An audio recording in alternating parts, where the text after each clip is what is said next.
What happens when you don't respond to an avoidant who's missing you? They begin questioning things. The silence creates discomfort they can't ignore, doubt about whether you've moved on, so they reach out to you. The distance you maintain doesn't push them away like you'd expect. It pulls them closer. While every instinct tells you to respond to their attempts, to show you're interested, to make reconnection easy, doing the opposite actually strengthens their need to reach you.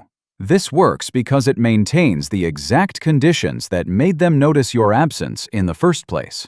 Today, you'll learn why staying back works when engagement doesn't, what actually happens when you don't respond to their reconnection attempts, and the specific approach that turns their renewed interest into something real. Keep watching, because the urge to respond to their attempts right now is exactly what will make them lose interest again.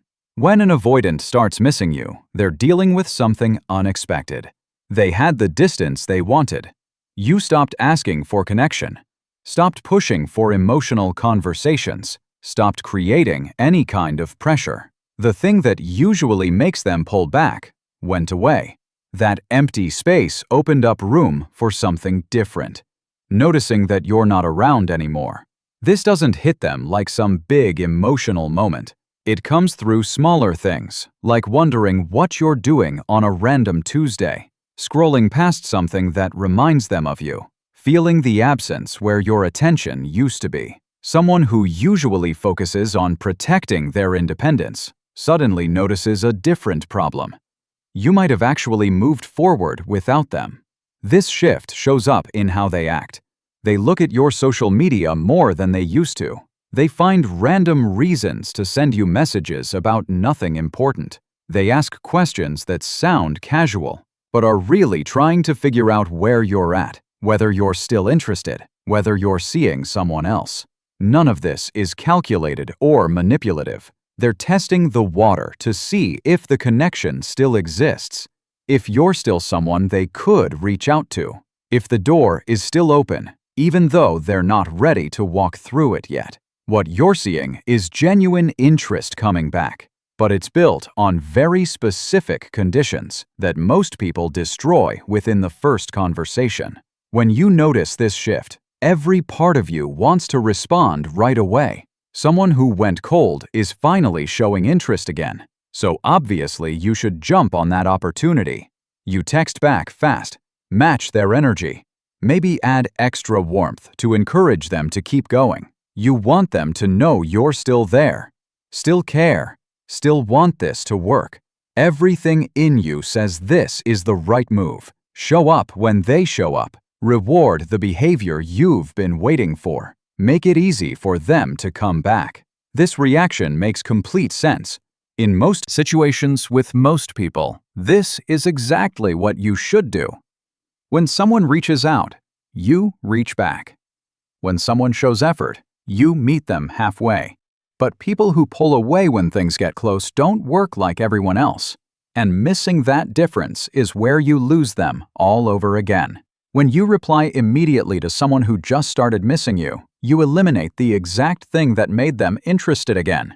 They reached out because they felt your absence.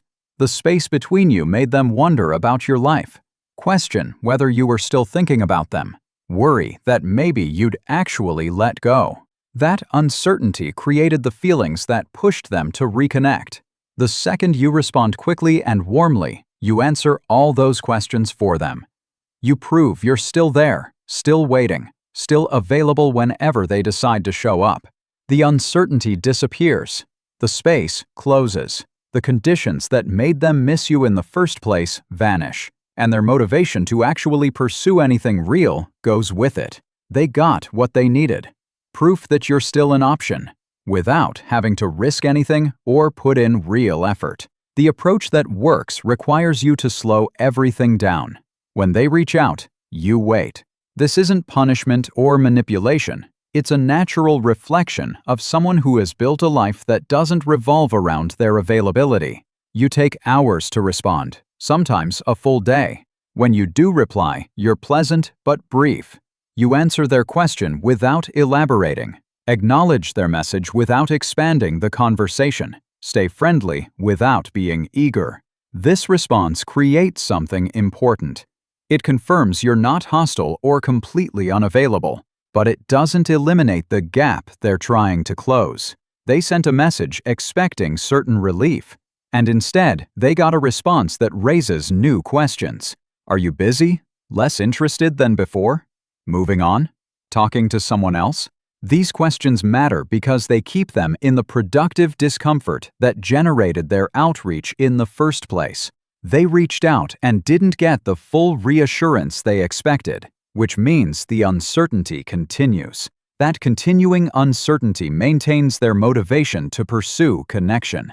They send another message, maybe with more effort this time, more personal questions, more obvious interest. You repeat the same approach. Wait before responding. Stay brief and pleasant. Don't match their energy or escalate the conversation. Each exchange confirms you exist and aren't angry, but doesn't give them the full access they're seeking. This creates a situation they rarely experience, having to work for connection, having to sit with wanting something they can't immediately secure, having to feel the discomfort of pursuing rather than retreating. The timing of your responses carries specific meaning in these dynamics. When you reply within minutes, you communicate that they're your priority, that you are waiting for their contact, that your life pauses when they show interest. This triggers their tendency to retreat from pressure and intensity. When you take hours or a full day to respond, you communicate something different, that you have a full life, other priorities, activities, and connections that occupy your time and attention. This absence of immediate availability actually feels safer to them. It suggests that reconnecting with you won't mean drowning in demands for closeness or emotional intensity. You're busy, engaged with your own life, not sitting around waiting to trap them in overwhelming intimacy. The content of your responses matters as much as the timing. When they reach out with a question about your day or a comment about something small, your instinct might be to use this opening to rebuild connection. You give detailed answers, ask questions back, try to create momentum toward deeper conversation. This floods the interaction with more energy than they initiated, which reads as pressure. Instead, your responses should match or slightly undermatch their investment. They ask how you've been. You give a brief positive answer without elaboration. They mention something from their day. You acknowledge it pleasantly, without turning it into a full conversation. They ask what you're up to. You give a simple answer that suggests you're occupied with your own life. Each response is friendly enough that they don't feel rejected, but minimal enough that they don't feel overwhelmed or reassured that everything is back to normal. This approach creates natural escalation on their part. The first few messages might be casual tests, low-risk outreach to see if you're still accessible. When those messages get friendly but minimal responses, they face a choice. They can accept that minimal connection and retreat, or they can increase their investment to get more engagement. People who are genuinely missing you will choose to increase investment. The messages get more frequent, more personal, more clearly interested. They start asking about plans, suggesting activities, making bids for actual connection rather than just checking if you're still there. This escalation is important because it represents them doing the psychological work they usually avoid. They're pushing through discomfort, taking risks, choosing connection despite the vulnerability it requires. Throughout this process, you maintain the same approach. Slow responses, brief but pleasant content, no eagerness or pressure. You become someone who's open to connection but not chasing it, available but not waiting around, interested but not desperate. This stance contradicts everything they expect. Most people who pursue them eventually become anxious, demanding, emotionally intense. Most people who back off completely become cold and rejecting. You're doing neither. You're calm. You have your own life. You're not punishing them, but you're also not dropping everything when they show interest. This combination creates space for them to approach connection without triggering the retreat response that usually protects them from intimacy. The mistakes people make during this phase all involve speeding up the process. You get excited that they're reaching out and try to capitalize on the momentum by being extra available, extra warm, extra invested. You interpret their increased contact as a sign that things are changing and rush to lock in that change by pushing for commitment, clarity, or deeper emotional conversation. You worry that if you don't respond quickly and positively, you'll miss your chance and they'll retreat again. All these moves come from anxiety about losing the opportunity. And that anxiety drives behavior that destroys the exact dynamic you're trying to preserve. They came back because conditions changed. You stopped chasing, created space, built your own life. The moment you abandon those conditions in favor of eagerness and pursuit, you recreate the dynamic that made them retreat in the first place. Some will test your resolve during this phase. After several attempts to connect that get minimal response, they might send a message with more emotional content, something vulnerable, something that references the relationship directly, something designed to provoke a more invested response from you. This is often unconscious testing to see if you're really different now, or if the old dynamic is still available. If you respond to that vulnerability with the eager emotional intensity they're expecting, you fail the test. They confirm that you're still the person who will chase them, still willing to do the emotional work they avoid, still ready to flood them with intensity the moment they crack the door open. The productive response is to acknowledge their vulnerability with warmth, but without jumping to meet it with matching intensity. You appreciate them sharing that. You respond kindly, but you don't use it as an invitation to have the deep emotional conversation you've been wanting. You stay in your lane, present but not pursuing, open but not pushing. The long game with this approach is teaching them that connection with you doesn't require them to sacrifice autonomy or drown in emotional intensity. Every interaction where you're warm but boundaried, responsive but not desperate, interested but not chasing, demonstrates that you're safe. The relationship they're testing doesn't look like the suffocating dynamic they fear. It looks like two people with separate lives who can connect without losing themselves. This is the only kind of relationship they can sustain.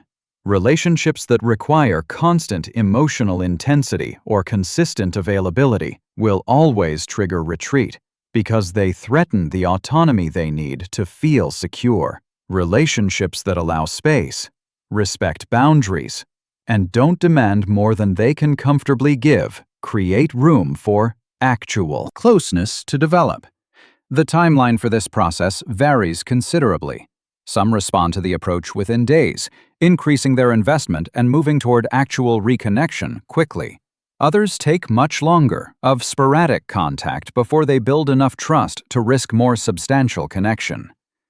The key is maintaining consistency regardless of their timeline. You don't speed up your responses because they're reaching out more often. You don't slow them down to punish their inconsistency.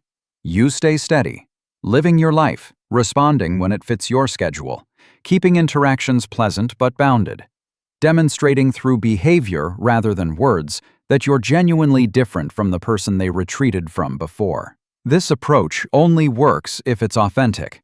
If you're secretly waiting by your phone, crafting the perfect brief response, calculating exactly how many hours to wait before replying, they will sense the manipulation. People who pull away when things get close are highly attuned to inauthenticity and control, because they developed their responses precisely to protect against being controlled or trapped. The reason not replying immediately works isn't because it's a trick. It works because it reflects genuine change in your priorities and investment. You're not pretending to be busy. You're genuinely occupied with work, friendships, hobbies, personal growth that matters more than monitoring their messages. When that shift is real, Your behavior naturally communicates what they need to feel safe enough to come closer. The alternative to this approach is the cycle most people follow. They pull away. You eventually stop pursuing.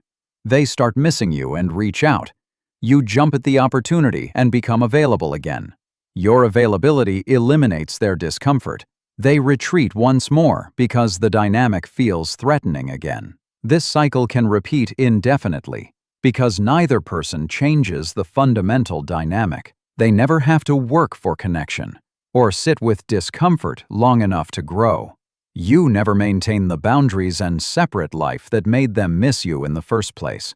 Both people stay locked in roles that prevent actual intimacy from developing. Breaking this cycle requires you to be the one who changes, not because you're responsible for their behavior, but because you're the only person whose actions you control. When you stop rewarding distance with pursuit and stop abandoning your boundaries the moment they show interest, you create conditions where different outcomes become possible. They either rise to meet the new dynamic by increasing their investment and working for connection, or they don't. If they retreat when they realize you're no longer available on their terms, that's valuable information. It tells you they're not actually ready or capable of the relationship you need. But if they do rise to meet it, if they keep reaching out despite minimal responses, if they increase their vulnerability and investment, if they start doing the work of connection instead of expecting you to do it all, then something genuinely different can develop. The emotional experience of maintaining this approach is challenging. When someone you care about reaches out after distance, every instinct says to respond with warmth and availability. You want to reward their effort, encourage their progress, make reconnection as easy as possible. Restraining that instinct feels counterintuitive and sometimes painful.